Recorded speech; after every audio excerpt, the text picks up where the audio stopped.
നമസ്കാരം, കൊട്ടാരക്കര മീഡിയയിലേക്ക് സ്വാഗതം. രാഹുൽ മാങ്കൂട്ടത്തിന്റെ സസ്പെൻഷൻ മാതൃകയെന്ന് മുതിർന്ന കോൺഗ്രസ് നേതാവ് കെ മുരളീധരൻ. ഒരു പരാതി പോലുമില്ലാതെ രാഹുലിനോട് MLA സ്ഥാനം രാജിവെക്കാൻ ആവശ്യപ്പെടാനാകില്ലെന്നും കെ മുരളീധരൻ പറഞ്ഞു. മാധ്യമങ്ങളിൽ മാത്രമാണ് രാഹുലിനെ കുറിച്ചുള്ള പരാതി ഉയർന്നത്. നേരിട്ട് പാർട്ടിയിലോ പോലീസിലോ പരാതി ലഭിച്ചിട്ടില്ല. സമൂഹ മാധ്യമങ്ങളിൽ ചർച്ചയായ നിലയ്ക്കാണ് പാർട്ടി തീരുമാനമെടുത്തതെന്നും കെ മുരളീധരൻ പറഞ്ഞു. രാഹുലിനെതിരെ ചില ആക്ഷേപങ്ങൾ ഉയർന്നിട്ടുണ്ട്. ആരുടെയും സ്വാധീനത്തെ തുടർന്ന് എടുത്ത തീരുമാനമല്ല.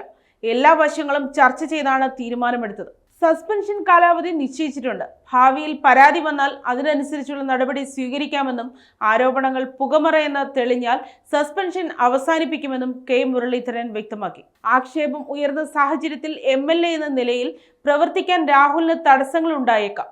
പാലക്കാട്ടെ കാര്യങ്ങൾ നോക്കാൻ അവിടെ സജീവമായി പ്രവർത്തിക്കുന്ന MP ഉണ്ട്. കൂടെ ഷാഫി പറമ്പിലുമുണ്ട്. അദ്ദേഹം അവിടുത്തെ നാട്ടുകാരനാണ് എന്നും കെ മുരളീധരൻ പറഞ്ഞു.